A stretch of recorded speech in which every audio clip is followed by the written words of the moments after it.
Ladies and gentlemen, I'd like to welcome everybody to our February Chamber Luncheon. Crowd's still filling in a little bit, but we're going to go ahead and get started. First and foremost, I'd like to ask from Science Hill Methodist Church, Pastor Glenn Cox, to please come forward and bless today's meal.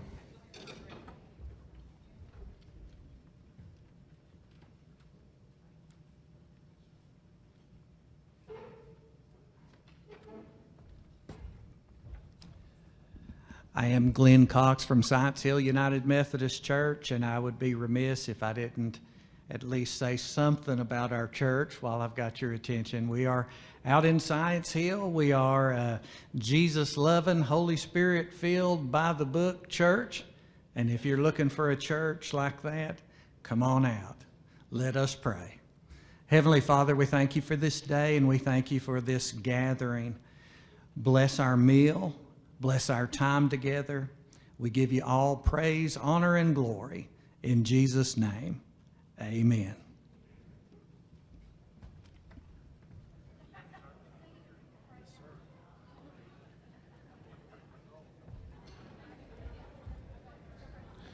Thank you, Pastor Cox. We appreciate that. Before we get into our presentations today, I know we have a Two for Tuesday. I think the president and CEO of our Economic Development Authority, Mr. Chris Girdler, he's back there in the back of the room. I think he's going to come up here and he's going to spend a little bit of time. If I can get him away from glad handing, I think Chris Girdler is going to come up here and join us. But in the meantime, I know that we do have a few out-of-town guests with us. The Mayor of Mount Sterling, Mayor Al Botts, is here with us, and the Mount Sterling Industrial Authority and Chamber Director, Jason Rainey, is here. So I've known Jason a long, long time. What's up, guys? Thank you all for being here with us today. Also, from the City of London, the London City Council, old friend of mine, Mr. Daniel Carmack, is with us. So I'd like to recognize Daniel as well. Let's give them a big round of applause. It's great to have some out-of-town guests. I know I saw our mayor, our judge here as well. Thank you all to our elected officials for being here, and thank everybody for taking the time to be with us today. We have got, there's Chris. He finally made it up here. That's a happy day. Here we go. So I'm gonna allow my good friend. I'm only allowed to say those things because we're good friends. I'm gonna allow Mr. Chris Girdler to come up here and talk about our Economic Development Authority a little bit. Please come on up, Chris.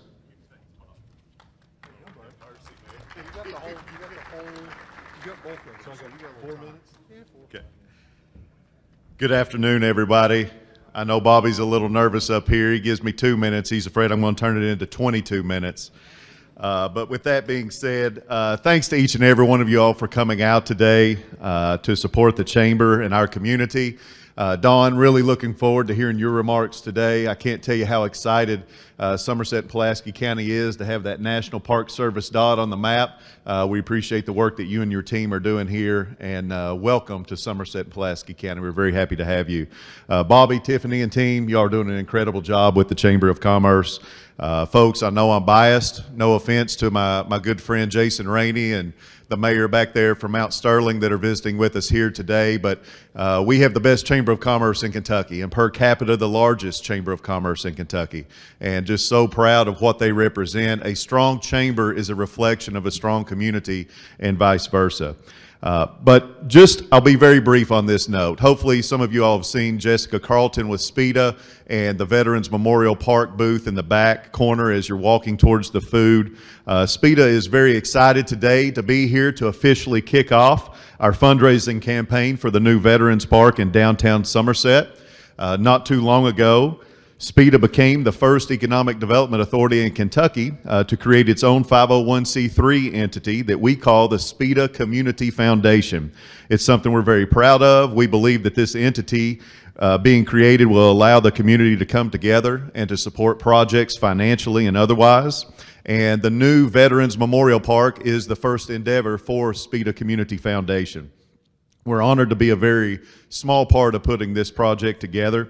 It is a first of its kind space. It is dedicated to honoring our local veterans and their service to our country. This park, if some of you all have not seen it, it is located at the corner of Oak and North Main Street downtown, and it's a partnership between the city of Somerset and SPIDA. What it basically does, the city owns the property.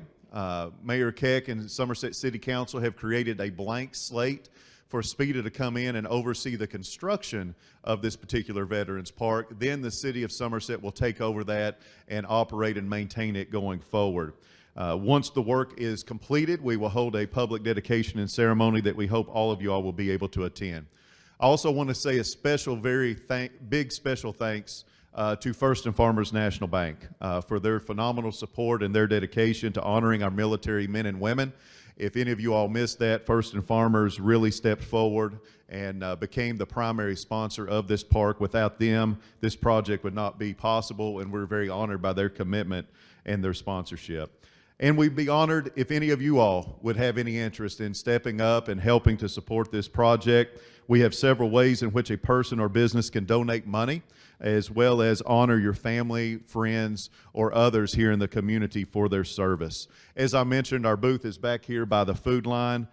We have a variety of information available. The options range from donations of any level towards the park. We have 4x8 bricks, we have 8x8 bricks, and we have bronze placards that will be placed at special tree plantings, as well as benches for seating around the park in various locations. If time permits, please do check out the booth.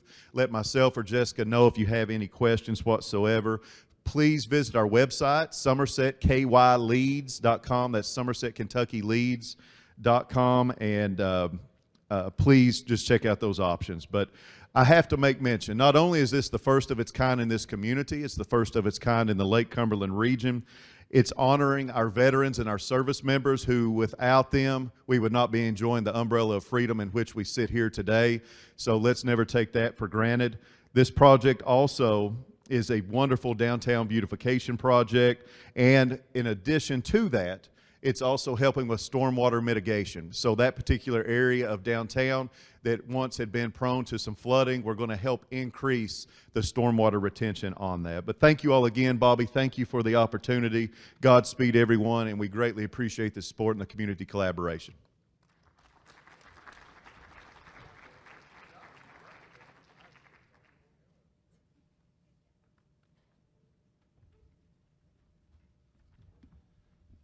Doesn't Chris do a good job? He's such a good speaker. A couple of announcements, just want to make everybody aware of. So on March 12th, so it's a Saturday, so Saturday, March 12th, we will be hosting our 10th annual Shamrock Shuffle 5K Run Walk. So 10 years. Pretty excited about that. It's a great health initiative. We'll be doing that with the city of Burnside, partnering with them now for 10 years. On that race, and we are very excited to host that. So you can go online. Registration will be open later this week, and that's going to be, again, that'll be on Saturday, March the 12th. And then a special announcement about next month's luncheon. If you've not heard, I'm going to go ahead and let the cat out of the bag. So on Tuesday, March 1st, so exactly 1 month from today, it's March 1st, instead of February 1st, March 1st, we're going to have Larry Glover, and who's a iconic radio announcer, and he does a weekly basketball conversational show with Kenny Walker. So Kenny Skywalker, some people might remember him as a iconic UK basketball player, played for the New York Knicks. I think he even won a slam dunk contest in the NBA. So Kenny Walker is going to be here with us next month with Larry Glover. So we're very excited. So everybody go ahead and put that one on your calendars. I have a feeling that we are going to have a full house for that luncheon. Also want to recognize our information tables that are here with us today. Again, this is a free service that we provide for our members. Anybody who would like to reserve an information table, you can call our office, and we'll be happy to reserve one of those for you. There's no cost. We take them kind of on a first-come, first-served basis, but they're completely free. So I'm going to recognize the info tables that we have with us today. So we have the United Way of South Central Kentucky, Slim Chickens, the Kentucky Wild Ones, WTLO Somerset 106 Radio, SPEDA, the Lake Cumberland Regional Hospital, Chick-Fil-A, Campbellsville University Somerset, iHealth of Somerset, Edward Jones Investments, Stephen Booth, agent, Flashback Theater Company, Pro Trade Hardware. I think are you selling raffle tickets today also to help out with there's the grill you can win. All proceeds go to help out the Western Kentucky Tornado Disaster Relief. What are you doing? What do you have a bullhorn? Don't use that. Don't you dare. Benchmark Family Services and the Lake Cumberland Art Association is here with us as well today. Let's all give them a big round of applause. Okay, so I'm going to go ahead and turn the program over at this point. I've got my new boss. This is exciting. First one, really. I've got our new boss, our 2022 Chamber President, Miss Tiffany Finley.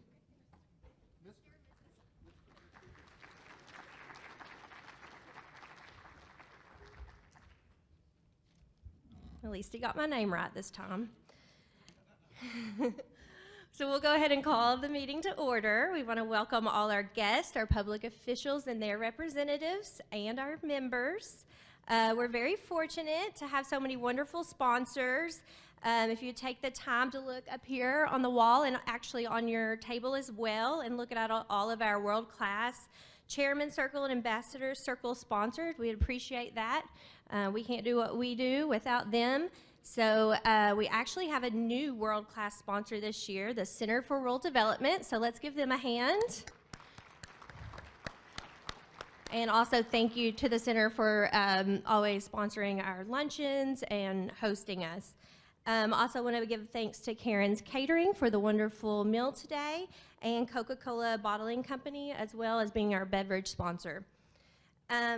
Now we will have our new second vice president to come up and do our new member business introductions.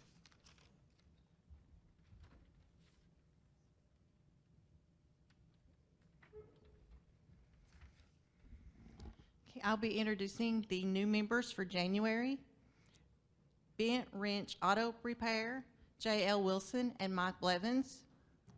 Cumberland Door Company, Brianna Lane. ELE Woodworking, Tyler Ford. Ink Therapy Tattoo, Danielle Sparks. Kentucky Farm Bureau Insurance, Donovan Hurt, agent. L-Tech Ammunition, Larry Henderson. Mossy Oak Properties, Hart Realty, Tyler Whitworth. Woodstock Lavender Company, Allison Horseman. And Zip Lines, Nathan Parkey. Welcome to all of our new members. I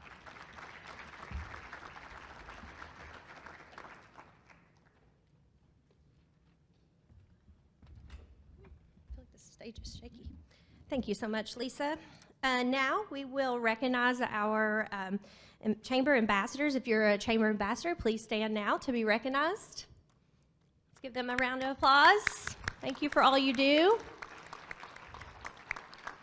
And our ambassador of the month this month is Kristen Whitson from the Job Shop.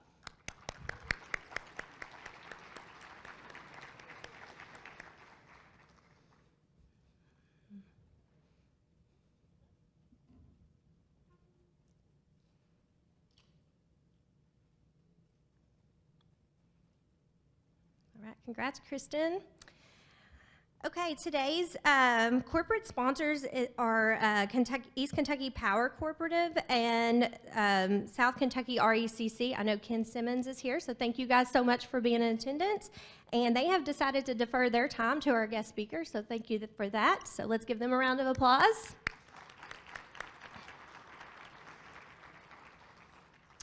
Okay. And now to our guest speaker, Don Davis. Don Davis is the first permanent superintendent of Mill Springs Battlefield National Monument. Previously, Don spent 31 years at Fort Sumter and Fort Moultrie National Historic Park and the Charles Pinckney National Historic Site. Over the years, she has held the role of Assistant Chief and Chief Interpretation and as Management Assistant and Public Affairs Officer. In 2012, she was named the Southeast Region Employee of the Year of her leadership of the park's 150th anniversary activities in April 2011, marking the start of the American Civil War. Dawn is originally from South Carolina, but her father's service in the U.S. Air Force gave her a chance to travel in the U.S. and England, where they spent a lot of family vacations exploring historical sites and battlefields, which led to her love of history. Dawn is married to a retired National Park Service employee, and together they raised 2 daughters and a son. Please welcome Dawn Davis.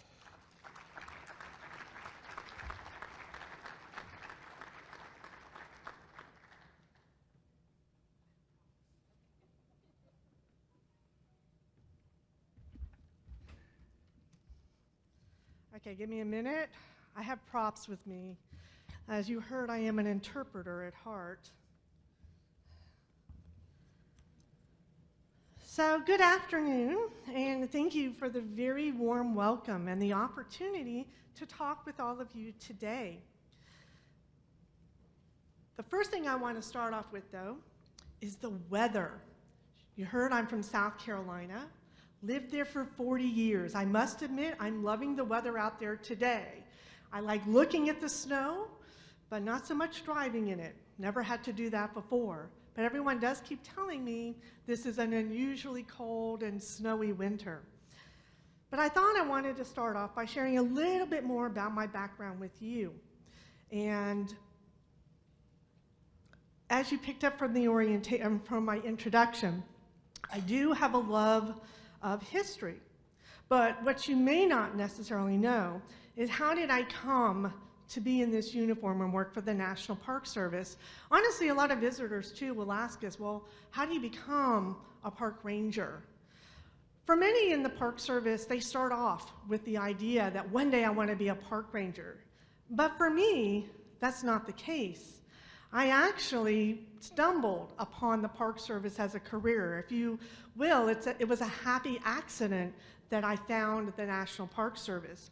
You see, I was finishing up my degree in a small school in South Carolina in politics. Politics is mostly 20th century U.S. history, not so much political science. And so what do you do with a history degree? And of course, my parents are probably in the background wondering the same thing. So I had a friend in college who did a summer job, a seasonal job at Fort Sumter. And as I was finishing up my degree, she said, why don't you apply with me? And let's see if you can be a summer ranger with me. It could be fun. So in January, we filled out our bubble forms. And I must admit, when I filled out that form, all I could think of is that I'm definitely not qualified for this. And I certainly don't want to talk in public to a large group of people, like I'm still doing today. And as luck would have it, 4 months later, for the first time, I put on the Park Service uniform. I can still remember to this day, almost 32 years later, what it was like to put the uniform on, go to Fort Sumter, and talk to visitors. I went home that very first day after being out there on the rock, as we affectionately called it, and told my parents about my experience. And all they could say, I'm sure they were thinking a sigh of relief, is wow, she's found something to do. And they were like, figure out how to make this your career. Up till then, the plan was probably the normal for a history major, probably going into teaching, grad school, PhD, and actually, believe it or not, I had been accepted to University of Kentucky, and up till then, I was planning to move up here to Lexington and get my PhD in history and teach college. But instead, I fell in love with the National Park Service, and I had to figure out where this was going to take me first.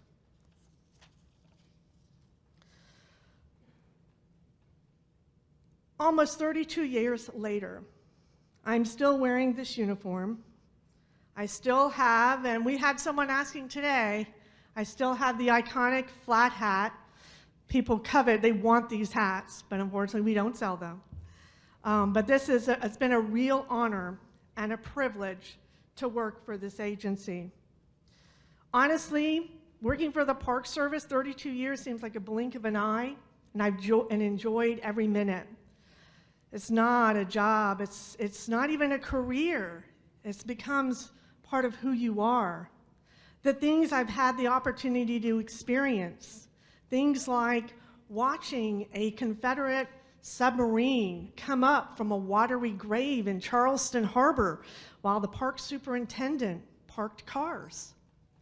I was at Great Smoky Mountains and watched Mother Nature's light show with synchronized fireflies. I managed the quarter event, the United States Mint quarter event for South Carolina. And then I was awestruck when we stood on the roof of the Fort Moultrie Visitor Center for the total eclipse a few years back. Those are just a few things that I've had the opportunity to do. And I would love to share that with others. Most important of all, I want to help the next generation of park supporters, whether they're visitors, volunteers, partners, or employees, find their reason to care for one or more of these over 400 national park sites. And now there is one in your backyard here at Mill Springs. It's thanks to a colleague and a friend, who also happens to be with me today, Tricia Turcott, that it was about a year ago that I learned about the opening for the first permanent superintendent here at the park. I'd already been to Mill Springs, though. A few years back, I had done a detail, which is a temporary assignment, at the Abraham Lincoln birthplace and Camp Nelson, just up the road. And so one of my weekends, I knew this was coming into the Park Service. I came down as a visitor, and with my love of history, what did I do? I went through all the museum exhibits and did every stop on the 10-stop driving tour. But I remember when I did this, I was thinking about the opportunities and the challenges that would come with being a superintendent at a new park. For the first time, since now we're empty nesters in our lives, the timing of this job opportunity was right. And so what did I do? I threw my hat in the ring. And now I've been here for 7 months, settling into my home, and well as my permanent gig as superintendent of Mill Springs Battlefield. The best part is meeting the wonderful people in this community. Even before I got here, I had phone calls while I was still at Fort Sumter welcoming me to your community. In fact, that first phone call, I thought, yeah, this is going to be home once I get here. But I also want to take a quick opportunity to acknowledge the amazing work that's been done before us. With the Mill Springs Battlefield Association, a huge shout out and thank you goes to Bill Nykirk, Dr. Bruce Burkett, all of those who are or were on the board, as well as the staff. They did an amazing job setting the site up to become a national park. Additionally, I know there are many people in the community who are behind the creation of the park and supporting it. And honestly, I don't know everyone's name, and I would feel terrible to miss someone's name, so I'm not going to go through the list, but just know we are eternally grateful for all that you did to create this park. For those who don't know, Mill Springs, the Battle of Mill Springs, that is considered to be the first major U.S. victory in the Western theater of the American Civil War. This victory broke the Confederate defensive line here in the border state of Kentucky. It captured the attention of national media, and it provided a much-needed morale boost for United States soldiers and the country as a whole. So raise your hands if you've ever been to Mill Springs Battlefield before. Oh, I love it. Now keep your hands up if you've been to it since the Park Service took over. Pretty good. So I wonder, for those who've seen it before and after the Park Service took over, I wonder if you noticed many differences. I suspect the main difference is the addition of an arrowhead and the fact there's no entrance fee when you come in the visitor center. That's actually a telltale sign when you're out there when someone's pulling out their wallet to pay, and we say, no, there's no more fee to come in here. But I want to share with you a little bit of philosophy here from another superintendent I met. I was actually doing a detail, again, at another new park in South Carolina. And the superintendent came down. I'd only been there 2 weeks. And she said to me, let's go have lunch. And she also manages a new park. She'd been there for about 4 years. And she shared with me something that I take to heart and brought with me to my role here. One of the biggest things she said I need to do, or whoever is in the role as a new superintendent of a new park, is to manage community expectations. Change in the park isn't going to happen overnight. It's going to take time. So I hope you're patient with us. We need to understand what the amazing resources are and figure out the best way for us to protect them for future generations.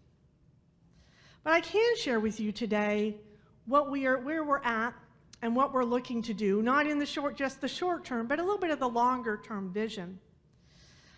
First off, I'll share a little bit about the staff, because luckily I do actually have staff with me. There are 6 employees at the park. They're all temporary. 3 of them are part of what's called the Pathways program. It's a way to bring students into the National Park Service by introducing them to our agency and also giving them a path forward into a possible career. And out of that group, the total 6, we have 2 that work on the maintenance side, the facilities, and 4 of them focus on the visitor services side. But we're really a small group. So honestly, it's a lot of times an entire team effort. But even beyond this, we need other help. And I'll point to Trish again out there in the audience because we rely on other parks. Tricia is actually the administrative officer for our park. She actually is based, though, out of Abraham Lincoln Birthplace, National Historical Park. And she also oversees Camp Nelson, so she has a heavy workload, and I'm grateful she was able to come with me today. We also lean on other parks, Mammoth Cave, Big South Fork, and I talk a lot with Ernie up at Camp Nelson because he's about 2 years in front of us in terms of getting a new park operational. Then next week, we have another employee joining us. It's pretty exciting. We competed in the Park Service and were able to get what's called a Community Volunteer Ambassador. So this person will be here for about a year. It's an intern volunteer type position. And what she's going to focus on for us is outreach, education programs, and even developing our volunteer program. It takes a little while to get our volunteer program up and off the ground. Our goal is to have it operational sometime this fall, because we have actually already had people coming in wanting to volunteer. Honestly, parks cannot function without the assistance of volunteers. But no matter what position is held in a national park, whether it's an employee, an intern, or even a volunteer, I thought I would share with you the mission of the National Park Service since we are new to your community. Our mission dates back to the Organic Act of 1916 that created the National Park Service. It's changed a little bit. They've tweaked the language. But basically, the National Park Service preserves unimpaired the natural and cultural resources and values of the national park system for the enjoyment, education, and inspiration of this and future generations. The National Park Service cooperates with partners to extend the benefits of the natural and cultural resource conservation and outdoor recreation throughout this country and the world. That's a huge mission, but we all fully believe in it and are dedicated to fulfilling the mission to the best of our abilities. And over the next 4 years, as funding increases and land is added, we will strategically add those permanent positions into the park as we move forward. Now, as you may or may not know, the park is currently comprised of 18 acres. 1 acre is at the center of the core battlefield at Zollicoffer Park.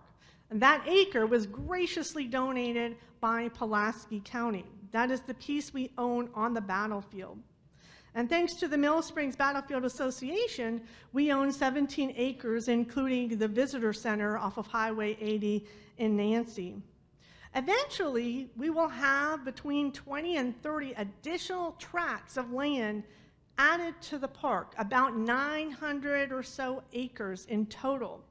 This land will be transferred from the Mill Springs Battlefield Association and another organization, the American Battlefield Trust. So we're working with them, and I'm learning a lot about land.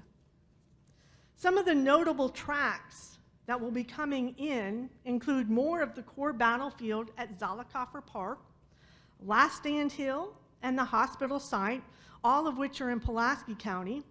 And then additionally in Wayne County, we've got the Beech Grove Confederate Encampment, the Brown Lanier House, the West Metcalf House. And also on that side is a mill, which we hope to continue partnering with the U.S. Corps of Engineers, and they're out in the audience today as well. Creating a new national park can bring more visitors to an area and interest in a park. For 2021, for this past year, the park was open from March through December. We were open Wednesdays through Sundays. And they counted about 5,600 visitors that came into the visitor center. Of course, the number's probably higher. We haven't got our way in place yet to track what's actually just going straight to Zollicoffer Park. But visitors come to parks for a variety of reasons. I'll tell you, it's really fun to be on the front desk, and I've done it a few times here to find out how it's operating. And it's really fun to hear why visitors come to parks. Probably almost as fun as visitors coming to learn about the park. For the majority of them, it's a first-time visit to the park. Some have heard about the new park, and they wanted to check it out. Some come because they collect a passport stamp. So these are some of my props. This is a passport book, not like your U.S. passport. These are sold in a lot of national park stores, and in it it's divided by regions. And people can stamp their book to mark the day they went to a particular site.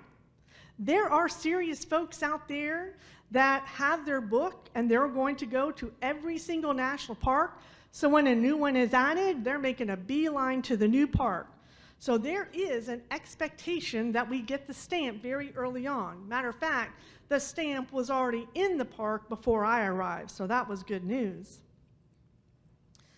For 2022, moving forward, we actually have opened up January and February for the first time. The park generally was closed those 2 months. So we're going to become a year-round operation now, but we are going to be staying for the meantime. We'll be doing Wednesdays through Sundays until we get more staff and more land. But in addition to increasing visitors overall, we also want to add the unheard voices to the historical narrative. We will continue to share the Civil War soldier stories, but we also want to share the stories of women, the enslaved, the free African Americans, Native Americans, and children. To do research on this is going to take time. But our goal is we want to reflect the community in which we live and what that impact of the battle was. Expanding the story will make it richer and create opportunities for visitors who may not have an interest in history or may not see how the battle is relevant to their lives. There's nothing more rewarding than to see someone who doesn't have an interest in history come to a park and have that aha moment. That's priceless for an interpreter. Another big goal for us is providing education programs for children. It's part of the mission of the agency. I was here not even a month, and we had the opportunity to put in for a grant. The grant was to bring children out to the park, and transportation would be covered. This is at a National Parks Foundation ground, and we were fortunate we got the grant. The focus is on fourth graders. There's a lot, for the whole National Park Service, there's a special pass for fourth graders to earn and to use as they go to national parks. And so right now, we are actually working with the schools of Pulaski County to set up field trips, whether they're virtual or in person. And the staff, our reliance on other parks, the staff have been reaching out to other education people like at Mammoth Cave to help us as we develop our first set of curriculum-based education programs for these field trips. This is the start. From here, next year, if we're able to get the grant again, we'll look to continue to add additional schools in Wayne County and beyond. But beyond the education field trip for children, we have something else. Something that will also bring visitors to a park. Because a 10-year-old will say to mom and dad, hey, there's a new park. I need to go get my Junior Ranger badge. Park Service National Junior Ranger Program, it's probably about 30 years old now, but it has taken off like, I think more than we ever would have imagined for the agency. But we already have a draft. We're on our third iteration of our draft of our Junior Ranger program. It's an activity book that children, generally 12 and under, come and they'll complete the activities. And at the end of it, after going over it with the ranger, they're then handed their badge and they're sworn in as Junior Rangers. There are kids that do this traveling all over the country. Likewise with that passport book, they have a quest to get every Junior Ranger badge there is. But I'll tell you, even if an adult comes in and say, hey, I want to earn my badge, we don't turn anyone away who wants to earn that Junior Ranger badge. It's a fun way to explore the parks. For 2021, we had 140 children come out and earn that badge. We'll know that number is going to continue to grow this year. And beyond that, we're hoping to add some other interactive programs for children in the park to help them make connections. While parks have physical boundaries, we also have an obligation to reach beyond these boundaries to share the parks with the communities around us. In other words, partnerships. This is something I will be doing for many years to come. Whether the chance is there to speak to a local school about what kind of job can I get if I get a history degree. I've got some answers for that now. But also staffing a booth at a community event, giving a talk about the history of the park. There's all kinds of ways we can get out and connect within the community. There is so much potential for the Mill Springs Battlefield National Monument. I'm looking forward to how we can move the park along. Some changes are going to occur faster than others. We are already working on an activity events calendar for the year. And we're planning to start offering ranger talks at the battlefield and at the visitor center later on this summer, hopefully in the spring. And we're also planning several volunteer cleanup days. We did one this past year and partnered with the Corps of Engineers for that. On the more long-term timeline, there are things that we need to do. And I would say the next most popular question, and we even get this through email a lot, is do you have your Unigrid brochure? This is a Unigrid brochure. This is a black band, really nice, shiny, colorful brochure that parks have, and people collect these as well. It's going to take us a few years to get the Unigrid. I think we're scheduled a couple years out. But when we work on the Unigrid, we will reach out to the community for involvement. We'll reach out to our partners and say, hey, what would you like to see in that Unigrid brochure? So, and then the other things we're going to look at doing in the bigger vision, new exhibits one day, signs, possibly a new film, and we also need a new roof for the visitor center. These are just a few things. There will be lots to do. This is just a start. I look forward to getting to learn more about the community and you and how we can be a part of it. The future is bright. I appreciate this opportunity to speak, and I encourage you to come out to the park. Feel free to check us out on our website, which is at nps.gov and the /MISP. And you can also follow us on Facebook as well. Thank you.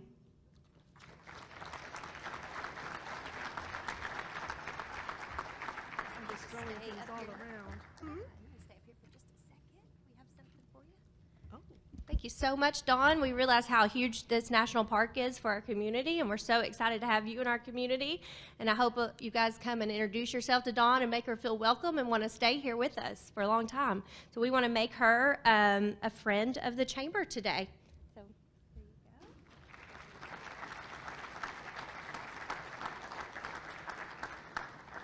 Thank you so much.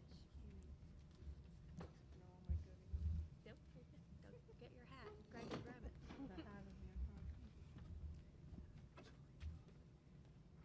it. Okay, we have a few door prizes. JS set the standard on the excitement level when you win, so I hope to hear some hoots and hollers here. So first we have a 20% off M&W printing gift card. And the last 4 digits is 5031. Is that somebody? Did they get it? No? Huh? Okay. Try another. 4894. Woo! There we go. Next, we have a $20 RB dry cleaner gift certificate, and that number is 4585. Woo! Okay, that excites me. I don't know why. Okay, so $25 gift card to Buffalo Wings and Rings. That's a good one. 4900. Woo! You're a winner.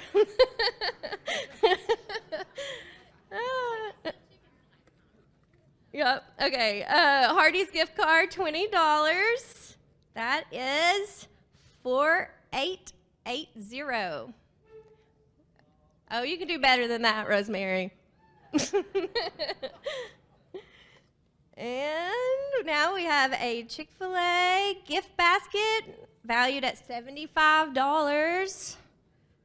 And that is 5036.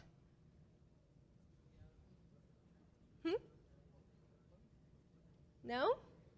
5036? All right, we're going to draw another. 4590. Where did that come from? An owl. Huh. Oh, sorry. Slim Chickens, $25. My bad. 7288. No. All right, we'll draw another one. Everybody's ducking out. 4886. Right over here. Okay. And the last one, a chocolate chip heart-shaped cookie tray from Chick-fil-A. Yum-o. And that is 4895. 4895? No. Everybody ducked out. 4600. Okay, right here in the back.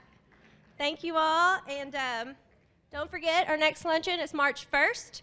Larry Glover and Kenny Skywalker. It's going to be awesome. And I would like to ask Kathy Epperson if you could come up and lead us in the pledge, our former chamber president. To the flag of the United States of America, to the republic for which it stands, one nation, under God, indivisible, with liberty and justice for all. Thank you all.